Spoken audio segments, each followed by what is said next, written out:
Welcome to Was It Good, the podcast that reviews movies and TV shows. Today, we are talking the very first episode of She-Hulk, Attorney at Law. I'm Ravi, as always, joined by my two brothers. The birthday boy, Arjuna. And Krishna. It's also my birthday. You're a liar. I'm also surprised, this is actually super embarrassing. I forgot that it was Arjuna's birthday. Wow. I'm very surprised. You didn't even get me anything? It's not because this is in the past and not the present. What? Anywho's. Oh my. Oh my. We're big time now. Time is a moving circle. Wait, what is? It's Matthew McConaughey, right? In the Chrysler. Time is a flat circle? Flat circle. And then he's got that booger in his hand. You guys know what I'm talking about, right? Sometimes you gotta go rolling forwards around. before Yeah, you yeah, can yeah. go backwards. Exactly. Anyway, I've never seen that show. you've never seen True Detective? No, I told you both of this. That's as bad as Ravi not seeing Mad Max. But I don't have a disdain for it. I've just never had the time to watch it because I there's don't. always so much Wait. content. Back coming up. Stop. Do not put words in my mouth. I've never said I have a disdain for Mad Max. It's more I'm of sorry. a. You have a disdain for Aaron Harris. Jesus, you can't say that. No, I'm Yes, just you kidding. can. But Aaron, if correct me if I'm wrong, Mm-hmm. people like Aaron and some of your other friends have really hyped up the movie, and you just had no interest in seeing it with that much hype. Correct. Yeah, when something is overly hyped, I tend to kind of step back and kind of lose interest. And to tie it back into our main subject here, Marvel, in its infinite wisdom, has dropped another Disney Plus original show, obviously, She-Hulk. What? I know, big surprise. Nobody was surprised. Before we actually get into like the meats of this first episode and the premiere and everything, Did you say the meats? the meats. The meats. How do you guys feel about the general hype marketing behind this first episode? Do you feel like it was too much, too little? Did it ruin it for you? You know what's interesting about this is that even if there was marketing hype, I think there is so much polarizing opinions on like social media around this show that you almost needed that marketing hype because there's a lot of like negativity toward it at the same time, right? So to me, I've just kind of tried to avoid all of it because at this point, right now, Disney is like very polarizing. It divides a lot of people with its content. So the marketing, I think, was also drowned out by a wave of negativity at the same time. I think we're also in a different landscape, right? Last year, when these Marvel shows were coming out, we were in the height of the pandemic. There was a lack of content almost on digital streaming, so a lot of these shows were kind of the shows that were coming out. Versus now, we're days away from House of the Dragon. We have other shows on Disney Plus coming out. Andor comes out in a month. Cobra Kai's coming out in a couple weeks on Netflix. So the block is it's not empty. It's pretty full, and there's a lot of competition. So I think part of what you saw even with like Miss Marvel, there was obviously a lot of the racists out there who were like, oh, this is a show about ethnic people, don't watch it, and because it was a female superhero too, right? So then you have the sexists as well. There's probably a little bit of that with this show, but because there's the increased competition, Obi-Wan was going during the first half of Miss Marvel. A Marvel movie also came out, so there's that internal competition plus external things like The Boys. Even The Bear was a show that kind of premiered on Hulu. Other things are out there, so I think that way, maybe some of the marketing has been muted because there is so much out.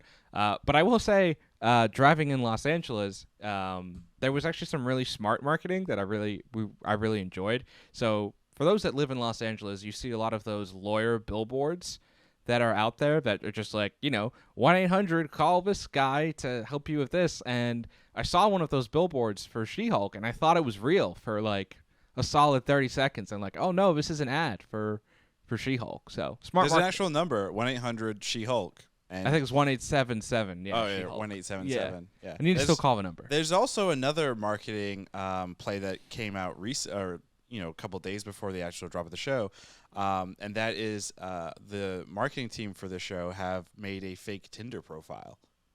So especially if you're in Los Angeles, because She-Hulk the character is a lawyer who works out of Los Angeles. So they made a dating profile on Tinder for her, which is interesting. A lot of people are matching, and it's an auto-generated bot essentially that says something like, be sure to check out the premiere and everything. And I guess that's cool. It's just kind of weird that Disney would team up with Tinder. So. I believe, especially because the target audience of Tinder, like Tinder's a hookup app, right? Right. So I don't know if necessarily the general audience of Tinder would translate or want or care. I don't know. I thought that's just weird. I don't think they're the first show or movie to do that. I think there's a few other dating movies and whatnot. But is this the first Disney, the first time Disney has done that on Tinder? Potentially, yeah. We should find out and ask somebody that we know. I'll look into that and get. Do we know someone that works at Disney? Maybe. Someone who is very close by. Almost. Hello. Almost within earshot of this. Almost like they control our fate right now. Oh my! All of a sudden, it's like 5 minutes of dead air. So that's cool, and marketing is always a fun thing. But in terms of the actual episode and what we got, within the first 2 minutes, the fourth wall quote is broken. We see our main character in a law office practicing some kind of practicing a closing statement, and then suddenly she turns to the camera and says, roughly, "Hey, you don't give a fuck about this. You want to know how the hell I became the Hulk or She-Hulk?" And then it immediately cuts to her with her cousin Bruce, who, by the way, let's play the fun Marvel game of let's figure out the timeline. So we see Bruce and her in a car. Bruce has said that he has some kind of what was it called, a inhibitor or something, chip or whatever that puts him back into Bruce Banner form. And his arm is being healed. This is his, right arm? The one that he used to initially snap everybody back. Right. And it's being healed. And then all of a sudden a ship appears. Now that alien ship that appears, I don't know if it's been confirmed or we know exactly where the ship's from.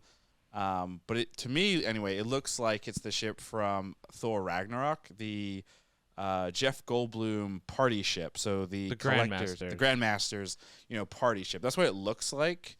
But again, just because it's the similar design and everything doesn't mean it's necessarily that ship, because remember, they make lots of ships in the universe. But so there is a logical connection there. Right. With Bruce and Thor Ragnarok. So that's kind of interesting. But anyway, because Bruce has this inhibitor, they get in a car accident. Both of them get cuts. Bruce's blood connects with what's her actual Jen Walters' blood, and then obviously she becomes She-Hulk, and that's her origin story. And going back to the negativity, a lot of people seem to be upset by this reworking of her powers.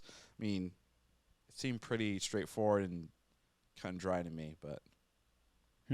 Well, I guess in the original or one version of the comics, the way she gets her powers is it's like she needs blood for something, and basically it's a blood transfusion, and she takes her cousin's blood, and that's how it's done. So different way of getting the blood, but the blood is the key. Yes, with some genetic help.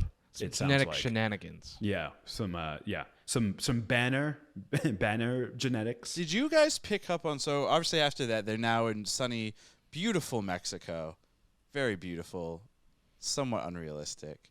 Anywho, the area they're in the secret lab that Tony built, and Sorry, Tony.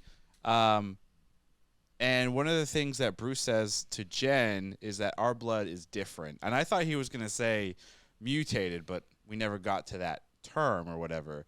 I wonder if that was a rewrite or something, or because Bruce is never a mutant, right? Like, he's never classified as a mutant. It's just gamma radiation or whatever. So right, that wouldn't have made sense. So obviously, go ahead. I was gonna say so some people have a fear right now that they're gonna use the blanket mutant term as anyone with powers as like a like genetic change, versus as you guys are probably familiar with within the X-Men comic and within the comics in general, the X-Men specifically have the X gene, which is like what makes you a specific like mutant within the Marvel continuity. But I think there's a fear right now that it's like, oh, anyone with powers, mutants. It's interesting you bring that up. So before Multiverse of Madness came out, I decided to start reading the comic book arc House of M. So that's where, have you guys read that? No, I'm familiar with it though. It's a lot of Wanda's kind of right, so story that's within so WandaVision and Doctor Strange. Yeah, the big thing is in the comics, Wanda's father is Magneto. Magneto basically has Wanda use her reality bending powers to recreate the world where he's kind of the supreme leader. You know, people with powers are at the top. It's interesting that you say that, you know, there's a fear that the term mutant will be kind of a blanket thing, because in the House of M world, it's everybody that has powers is considered a mutant, and it comes out that Peter Parker, in his particular storyline, his truth comes out that he was bitten by a radioactive spider and got his power that way, and then suddenly his fame and his everything is in question. And they're basically saying, you're not a real mutant, you're not a real whatever, because, you know, you got the power after the fact as opposed to being born with it. So it could very well be that we will see the mutant term thrown around everywhere, but I don't think it's necessarily going to be a bad thing. I think it's more going to be the MCU world is going to end up being, you know, regular humans versus people with powers, and the blanket term, just like in the real world, will be you have powers, you're a mutant, you're a freak, you're a whatever. So I don't know if it would be bad, but it'll be interesting. I mean, Marvel can also figure this out as they go. They have this thing called Secret Wars coming. So even if they like decide on something now in 2022 or 2023, they have a very easy reset button that can change the rules up if they so desire. So it's probably going to be a lot of trial and error. I'm sure there's going to be some things that they try and you're like, nope, that doesn't make sense, and they're like, all right, we'll change it. Speaking of that, like in Humans. Yeah, exactly, like in Humans.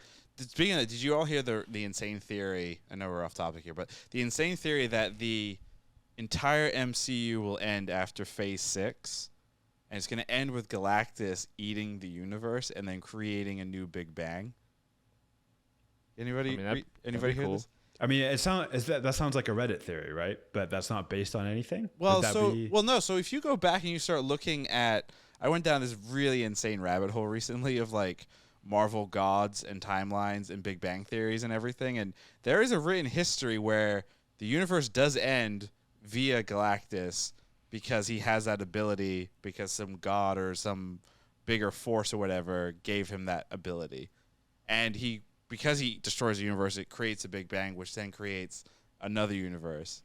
So, that would be. It seems like a very anti-Disney way to end something, but that would be interesting. I'd love to see it. I feel like Galactus though is like the perfect, because you know, like the joke is always Disney loves broken families.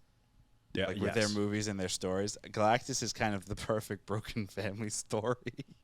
Oh, I actually don't know too much about Galactus. Like, he loses his family, he loses his people, and all this other stuff. Like, Thanos is another good example of, like, Thanos is a great villain because his family's broken. Oh, my God. His family is dead. All your friends. Oh, different thing. Anyway, let's get back into She-Hulk because it's a much more better contained world, and it's not a broken family yet. Arjuna created a DVD chapter listing because he gets bored like that. Why someone would need a DVD chapter listing for a 30-minute show, beyond me. Anyway. You have to navigate. I guess. I mean, once we get through this, I do want to bring up my only issue with the show, you know, in this episode, which is the pacing. But before we get there, Christian's going to read this DVD chapter listing, and Christian's going to do it like the Hulk, full rage Hulk. So enjoy that, Christian. Oh, no. All right. Well, God.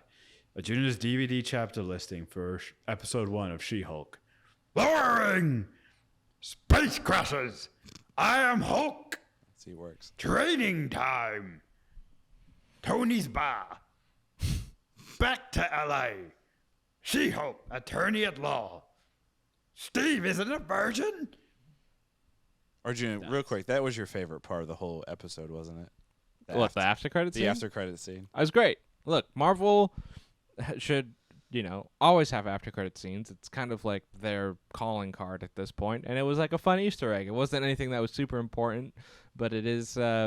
This show seems to have a lot of meta commentary of like what is the conversation around social, around Marvel properties, and I thought they captured that nicely with the whole is Steve a virgin, is he not a virgin? I liked basically that they created this weird friendship triangle in this episode between Bruce, Steve Rogers, and Tony Stark.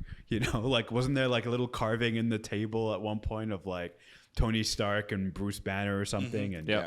And then there's a comment early like Tony would just mostly complain about Steve.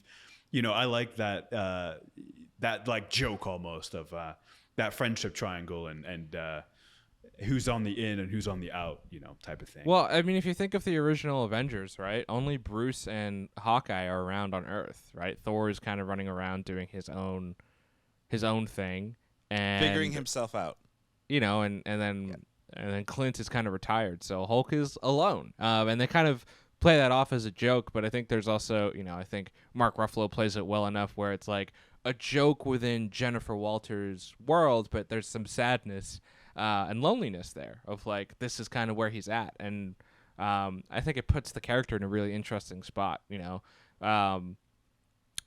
one of our previous episodes recently, we talked about day shift and world building, and She-Hulk feels like the first Marvel property in a while that does like some actually really good world building within Marvel. I feel like we've been lacking in the world building department recently, and it puts our characters and our universe in some interesting places.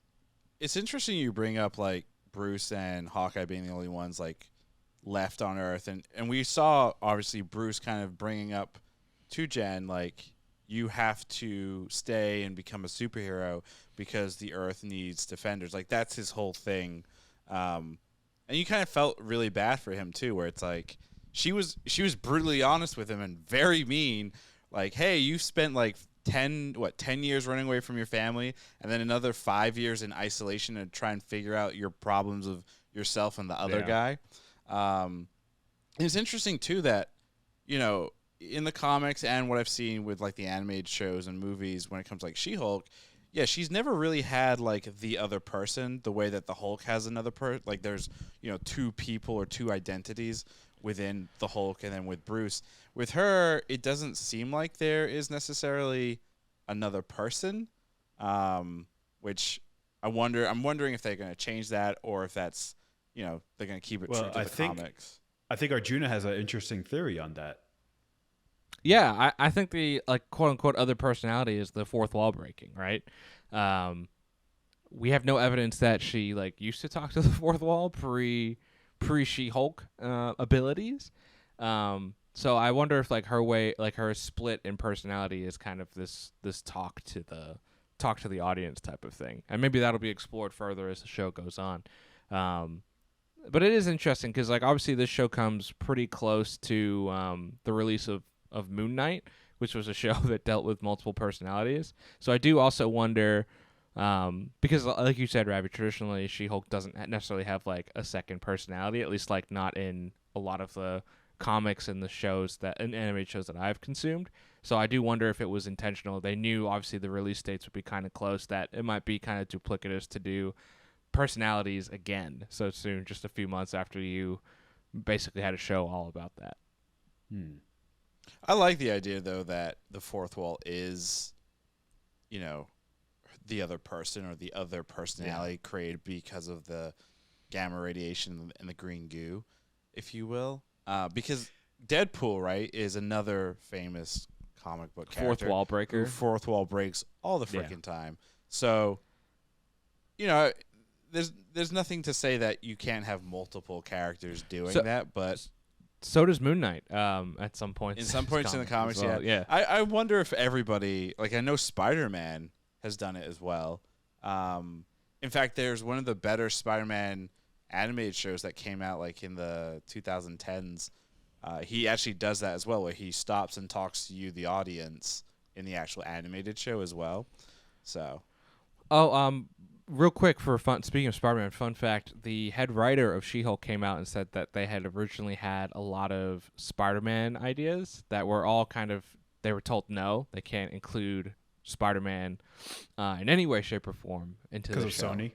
I don't know if it was because of Sony or because of the current Marvel Sony, the Marvel plans. They always have characters that they're like, they're not going to appear in this because they have to be doing this, and this.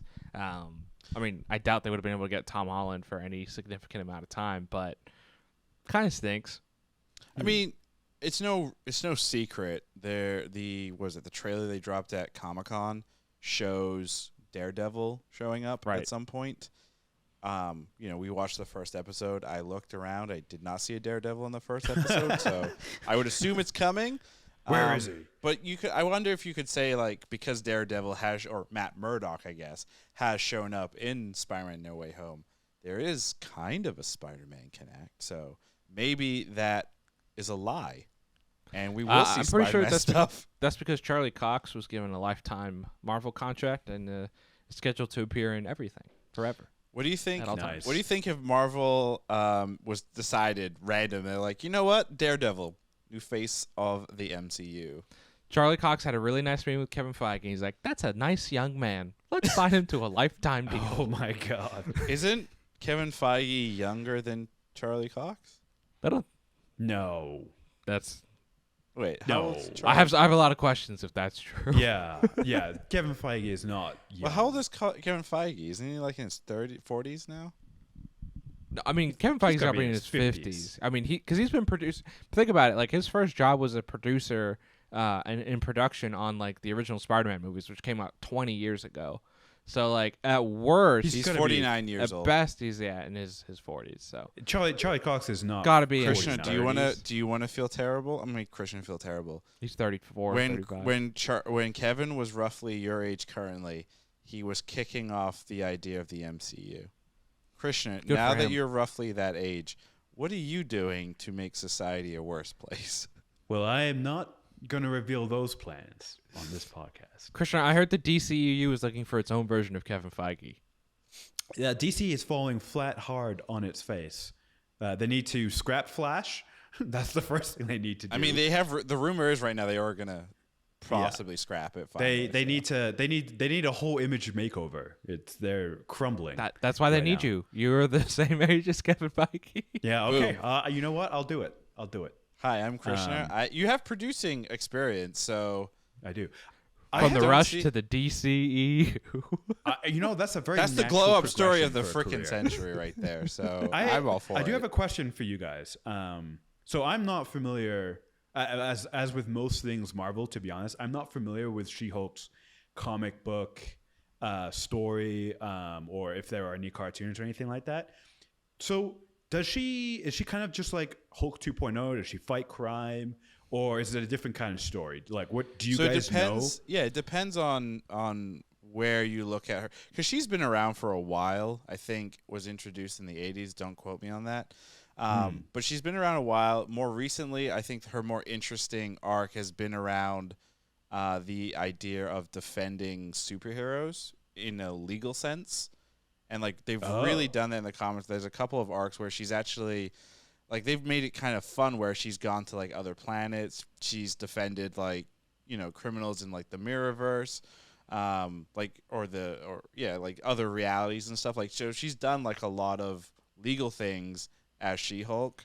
I think... So it's like Marvel's Law and Order? Kind of. But, like, there's also, like, you already saw this in the first episode, too, where she's also having to figure out the balance. Like, she understands that she has powers, but at the same time... She went to law school, racked up, 6 figures in student loan debt, because the education system is amazing. And, that's what she's passionate about, right? But she also is a Hulk now and has to kind of figure out where is the balance between the two in terms of, like, trying to do both, essentially. Yeah. Okay. The only reason I ask is because it seems like, at least this first episode, right? It's set up to go in either in two different ways. Like I feel like it could go the legal way, but it could also go the traditional Marvel beat up the bad guy way, right? So I'm curious to see, and it seems like they set up this character where both are going to be important. So I'm curious to see what the balance is in the show, content wise. Like how much lore stuff are we gonna get, and then how much superhero stuff are we gonna get? You know, and just to see. So Miss Marvel, one of I think the criticisms of Miss Marvel, the series, was it was kind of hard to identify a single bad guy. And, week to week, you had like a general idea of what the bad thing is or what she was fighting. I mean, comic books, movies, and things have always been, good guy versus bad thing or good person versus bad or whatever. And it's never, this idea of like a series and then like an overarching thing. I'm thinking that this may follow what we saw with Miss Marvel, where you won't necessarily have like a single bad in the traditional sense. It's going to be more of a figuring out and understanding this character. And it's more of that thing I don't like called character development. I think that's what this series is, because we see that a lot, right, with new characters in these MCU Disney Plus shows. When it's a brand new character, we usually have a familiar, if you will, character like with Bruce Banner and the Hulk helping us, I guess, introduce this new character and then understand that character, as opposed to like a Loki where, the big bad is this other Loki or whatever. So, I mean, look, you just need to look at the landscape of streaming and television right now, right? Everything is serialized, which means it's one story throughout. There's kind of one overarching theme. And you kind of go from there. What is lacking right now within television and like a series is like the week to week kind of formula, where it's kind of like a individual episode every single week. And I wonder if that's what She-Hulk might end up doing, where there is like an overarching theme and there is some carryover between episodes, but it's almost like each episode is self-contained, especially because it's not a full streaming dump, right? It is week to week. And so when you have that, and when you have that formula, the reason they used to do on television so long is because it's a quicker production. You go week to week. You don't want to just guarantee that everyone's watching and closely paying attention each and every single week. And I wonder if they mimic that a little bit with the show. And yeah, I mean, I said jokingly earlier, Law and Order, but she's kind of both, right? She's got the law and the order in one character. She can do both. Maybe. I don't know actually if that's legal. Can you fight crime if you're a lawyer? I guess no, because that's being a vigilante, right? Yeah. I mean, that whole thing's still a little bit, because it goes back, Marvel. Yeah, it goes back to the Sokovia Accords. But let's be honest though, they're not like rounding up superheroes at this point. Correct. So it's like they're letting them fight crime because that is helpful. But yeah. So we'll see. I think there's a very interesting path forward with this show, and I'm curious. Well, speaking of that, so one of the other things that were flying around before the drop of this was that we would finally get a better sense of the Sokovia Accords in terms of what happened to them, because it was basically civil war, and then the world ended. World came back. We've had a bunch of shows. We've had a giant ice thing sticking out of the earth. That didn't happen. I mean, again, did it happen? Because nothing beyond Eternals have mentioned it. I mean, would anyone be shocked if the Eternals goes the way of Inhumans and it's just kind of like swept under the rug and people were like, it never really happened? No. It wouldn't surprise me. I think you may get well, actually, you know what? That's not true, because they did put... I think the Eternals still has life only because Harry Styles showed up in that end credit scene. And Harry Styles has such a weird following that I do not understand. It's not my kind of music. And I think he's got cool tattoos. He is the Justin Timberlake of our generation. No. What a take. That's The Weeknd. No, The Weeknd's our Michael Jackson. Yeah, you can't compare those two. Jesus. Wait, who would be the Justin Timberlake of our generation? You could say Harry Styles, because he came from a popular boy band, and Yeah. he spun off into more successful than the band itself, which and they is both Justin acted, Timberlake. and they're both acting. Wait, for Justin it. Tim- Oh yeah, Justin Timberlake has acted, hasn't he? He's been in a few things. The yeah. Social Network.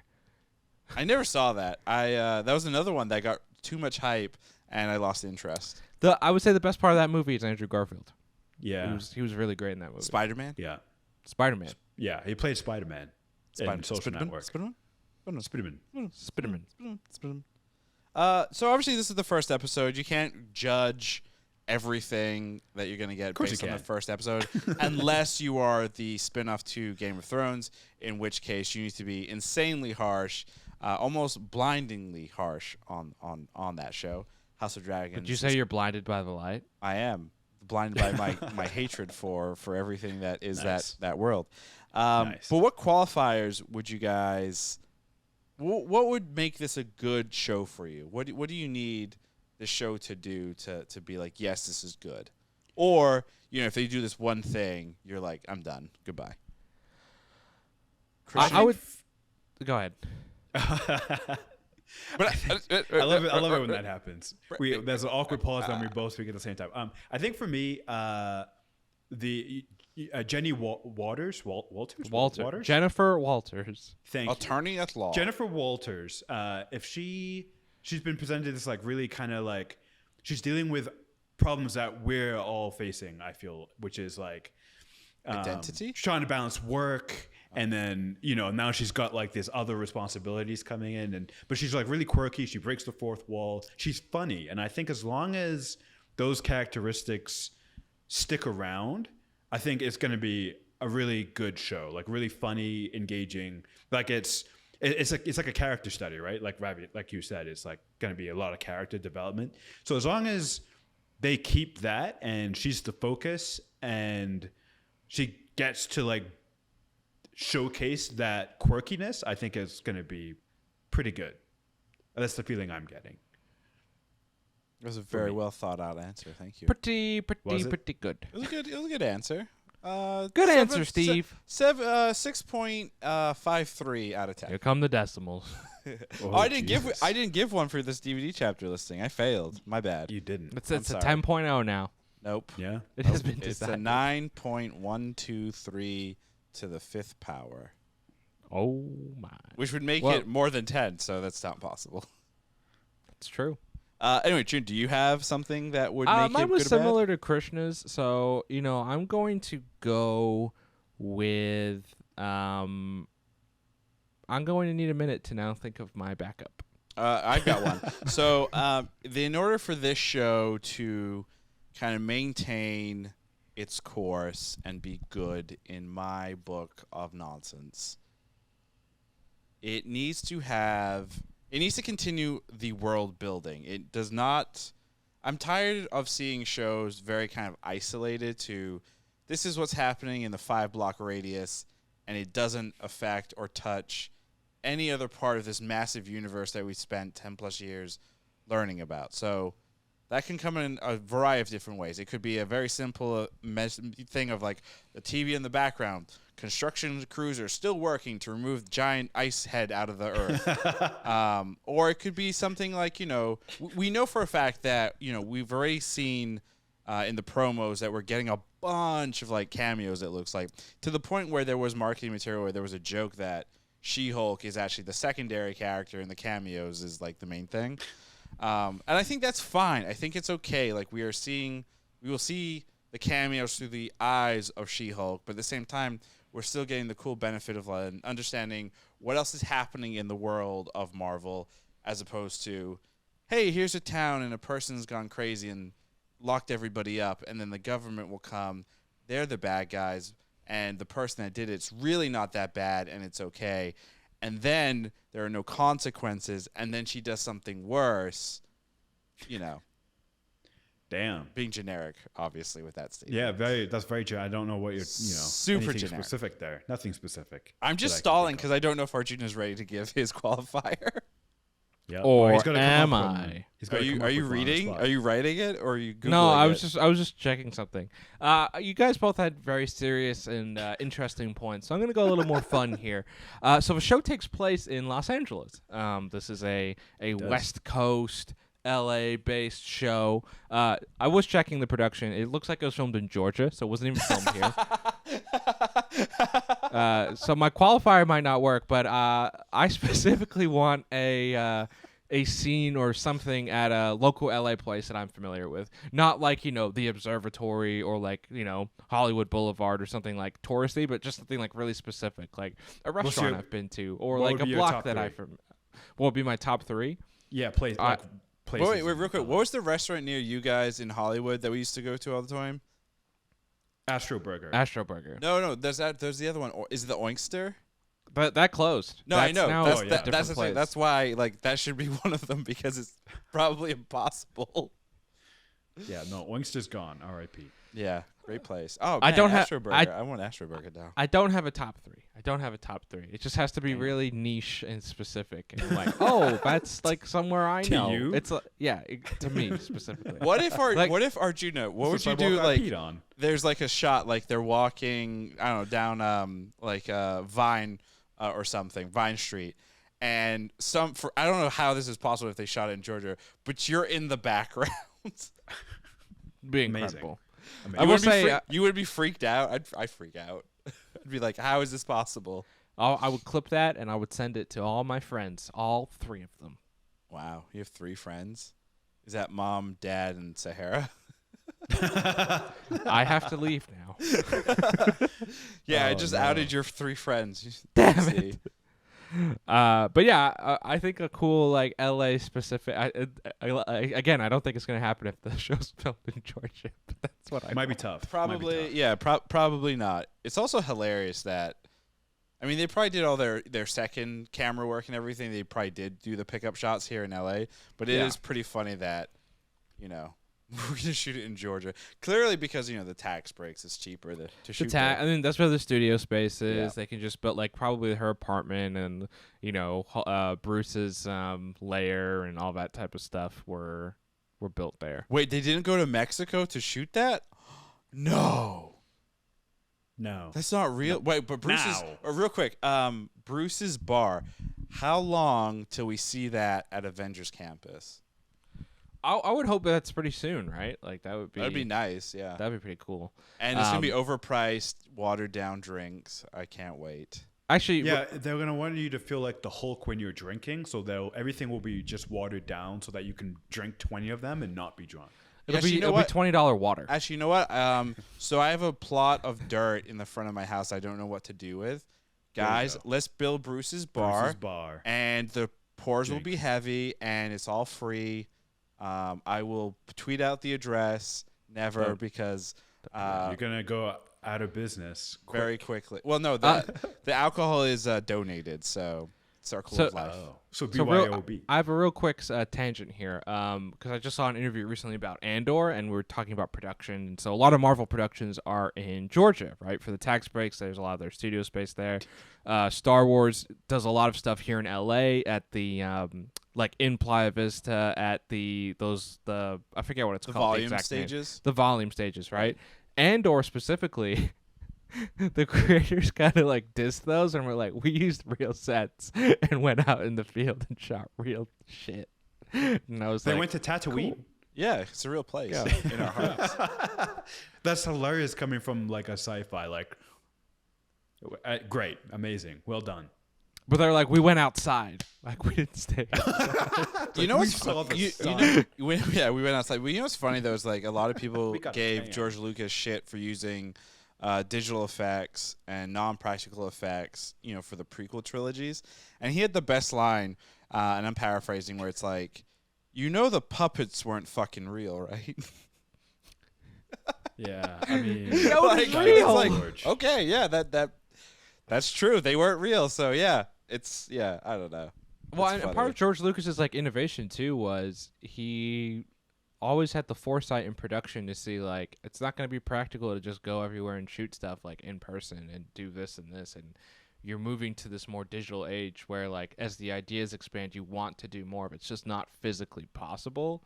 So like as much as people kind of rag on him and shit on him, like big reason the movie industry is where it is because of George Lucas. Yep. It's true. Yeah, like, George Lucas and Christian's new cinematic universe he's creating. The Krishnaverse.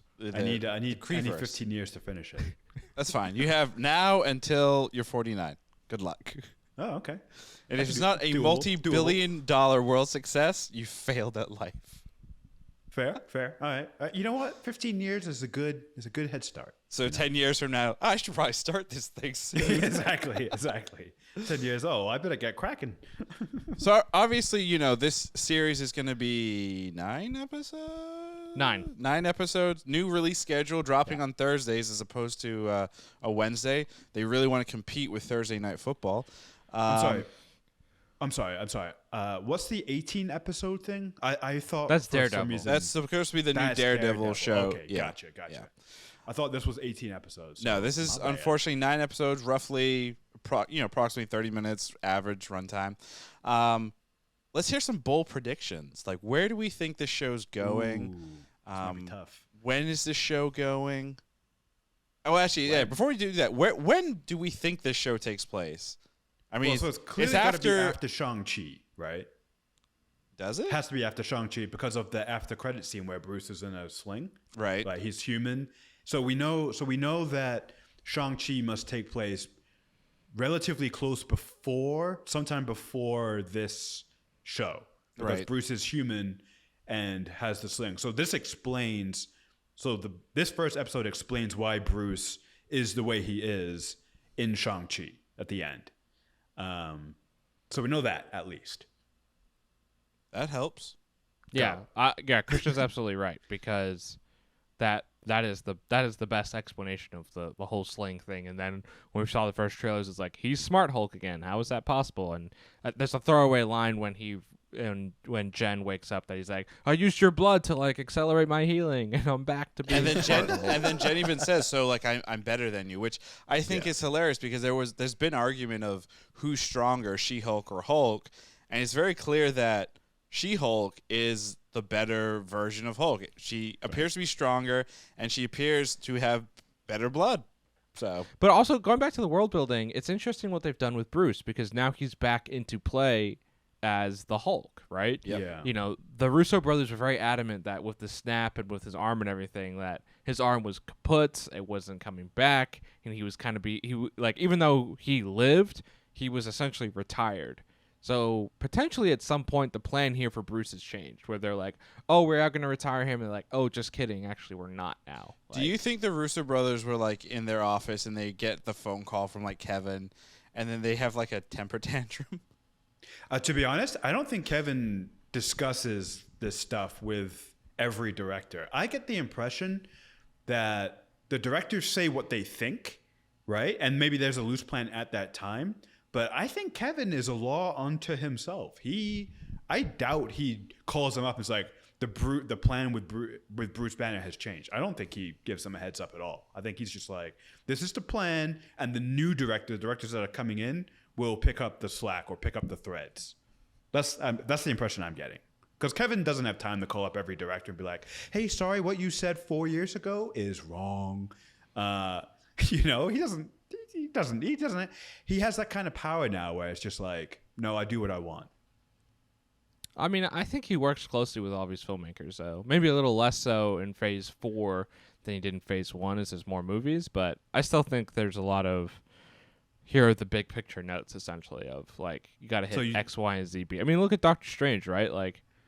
I don't think any writer would have come in and been like, you know what? Illuminati. Yeah, I mean, Sam Raimi did say, right, that the Illuminati was kind of forced on him.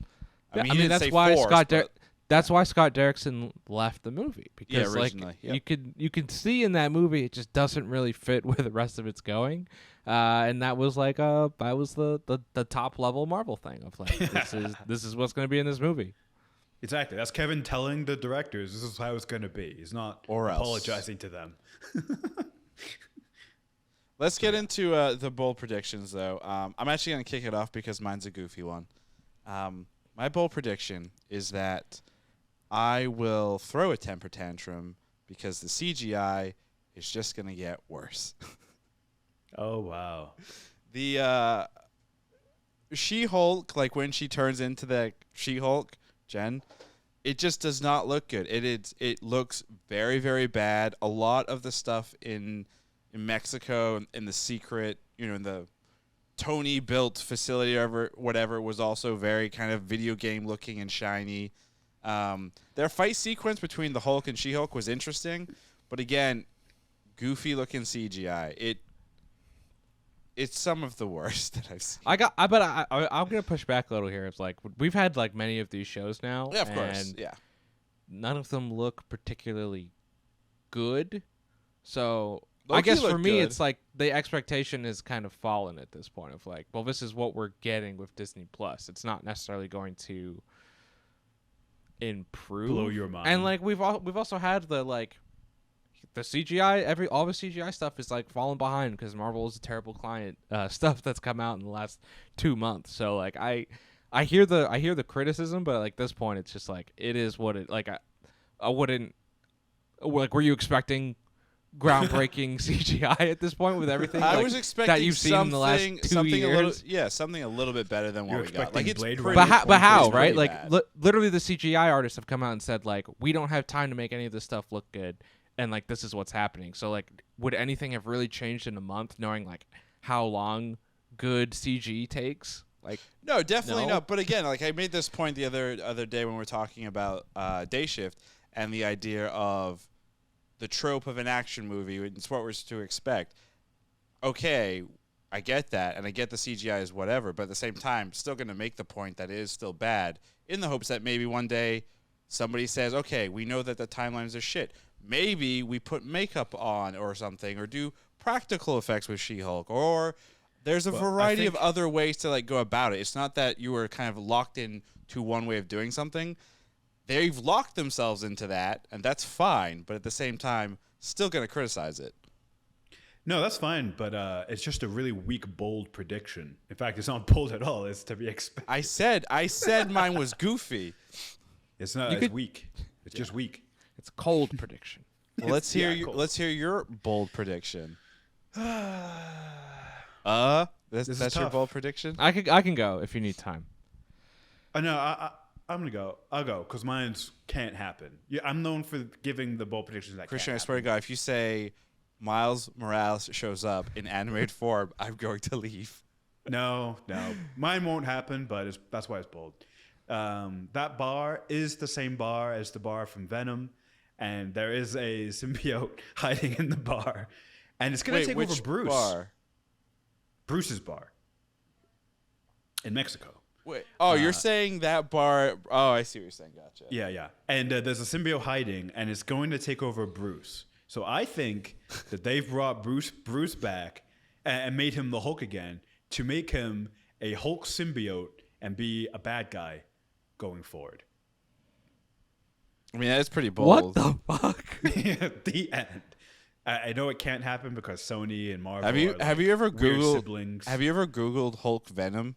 It's actually quite horrifying. Yeah, I mean, I haven't, and now I will. Also, real quick, I want to shout out the show. I don't think we see sibling relationships in shows all the time. I don't think I've seen a cousin relationships, and cousin to me is interesting because it's like sibling adjacent.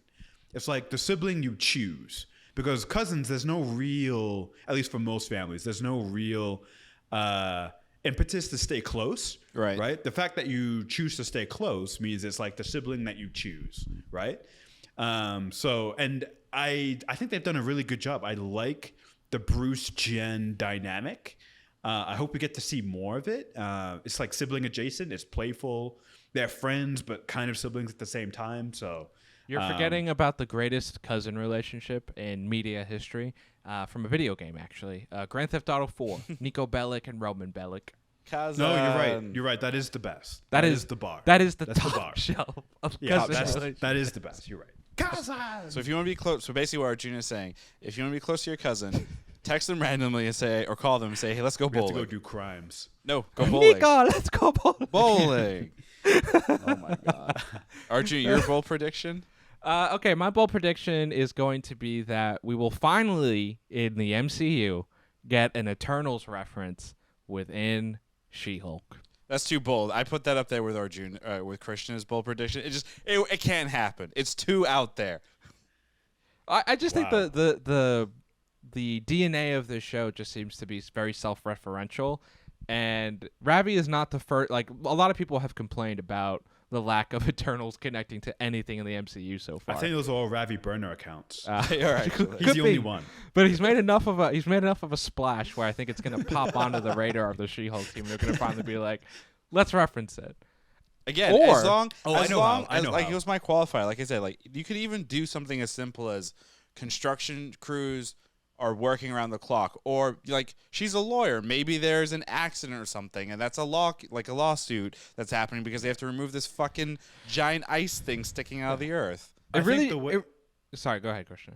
I was gonna say the way to real quick to introduce the Eternals or make it a thing is that a climate change group are going after the Eternals for causing environmental damage with these big heads.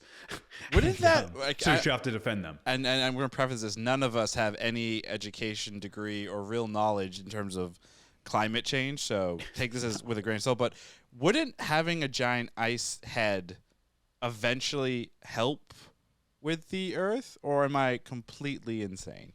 I thought we were It would drying cause up. flooding. It would cause flooding. Right, but Which- no, no, eventually no. wouldn't it like settle and like help? No, because the heal? climate is the Dynamic. Earth is getting hotter, so the ice caps are melting, which is making the ocean floor rise, which is bad.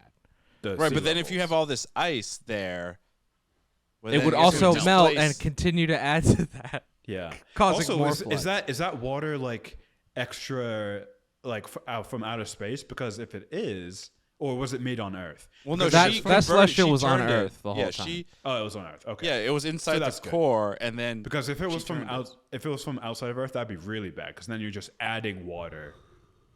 But that's fine. It's not, so it's fine. You know what, guys? I can actually help here. There's a game called Universe Sandbox 2. I can probably Run the recreate simulation. This. I'll run the simulation. Run Get it. back to you.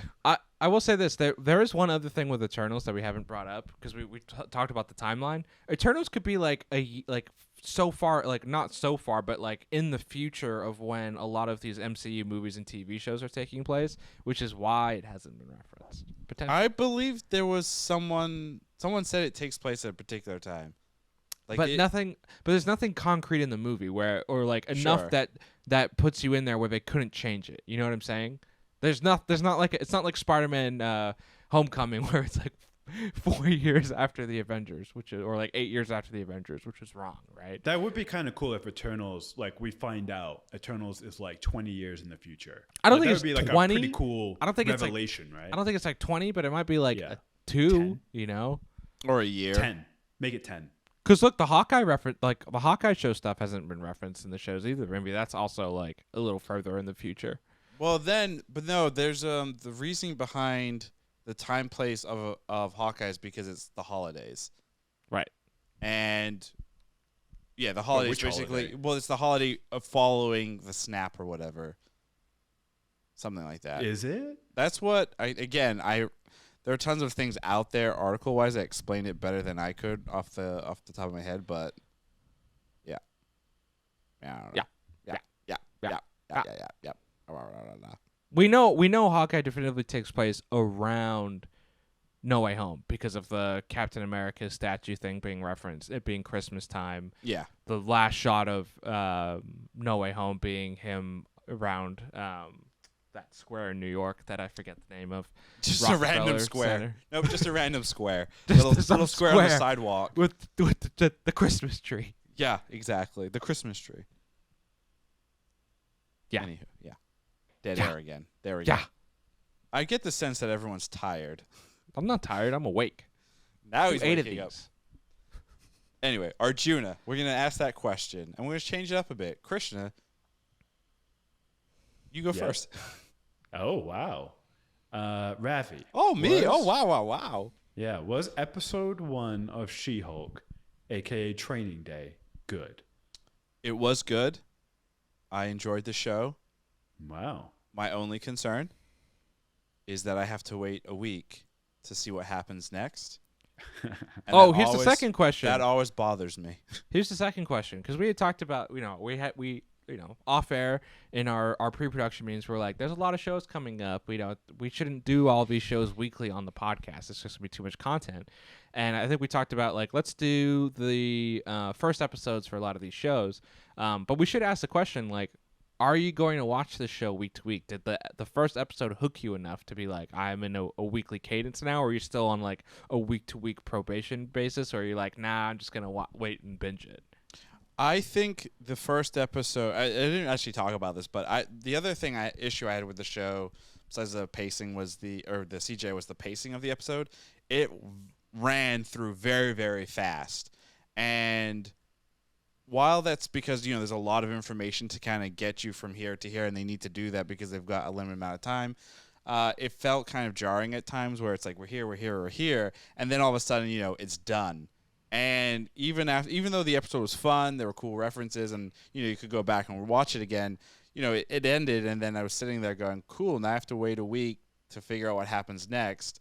And if they're going to be running that fast, and, in 30 minutes you're all done, it's kind of not annoying, but I don't feel like I can stay connected to the world if I have to wait week to week. I think for this one, especially how this episode ran, and some other factors, I think I'm gonna wait till it's all done, and then just watch it all at once. Like I'll probably batch it and watch everything up until the penultimate, so the 8th episode, so I'm caught up with everybody else, and then watch the 9th episode when it comes out live. I think that's how I'll probably do this one.